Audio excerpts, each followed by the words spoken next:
And faith without works is dead. I'll talk about that part of faith. And we can speak it in existence, but then we still have to do our part. So it's something we still have to do. And I like that. I like that God designed it like that. It's even from when we say the gardening or whatever. You still got to have faith something going to grow. If you dig the hole and plant the seed and water it all the time, you having faith that that seed is going to grow and it's going to produce some food that you can eat. So it's faith without works is dead. But the one man said, if you show me your faith, I'll show you my works. We can come together and we can do it together. So I looked at it as like I could speak it in existence this year and say for next year we're going to do this, this, and this. But I got to have some people or me and God got to execute everything that I said. So I will have faith in God that he going to help me work my plan out. That's why they always say write it down and make it plain. That's in the word. And they always say write down your goals or write down the things you want to do in life or what are you trying to do in the next 5 years or the next 10 years. By writing these things down, you activate your faith because you already believe that you're going to be living that long. So in your mind, it ain't no shadow of a doubt you're going to live that long to execute this plan out. So you writing it down, you jotting it down, and you making sure you do it how you want to do it and where you want to be. And then I look at my mom now. My mom is my grandma age now. And I'm my mom age when my mom had me. You got what I'm saying? So the little cycle, it repeats itself. So you even have to have faith in God in the cycle.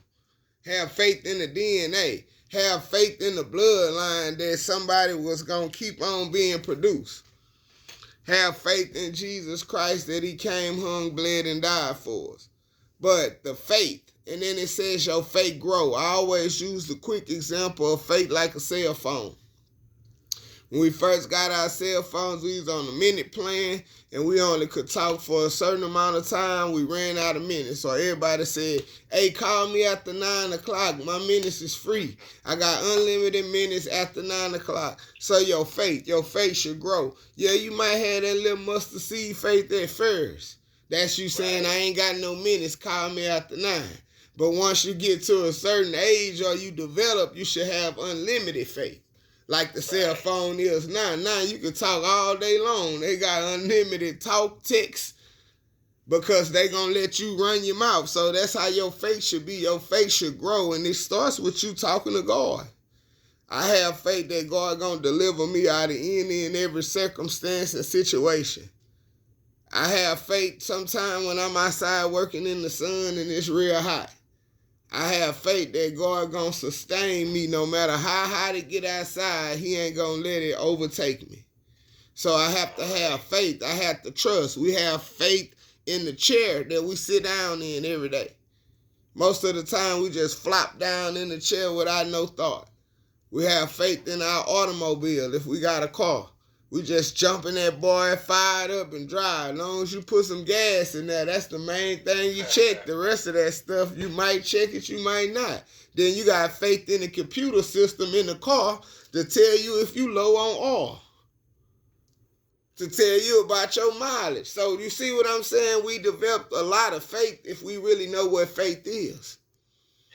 You got to have faith to operate, period. That's why God says it's impossible to please him without faith, because it takes faith to operate, and God bless you with his spirit inside. His spirit is the faith.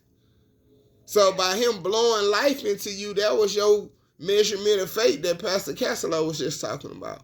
So everybody has a measure of faith. So when I blow my spirit inside of you, I know what you're capable of because you have me inside of you. And it's the same thing with your child. If you growing your child up, you know what your child can do, what they possess, because you know what you taught them. You know what they saw growing up.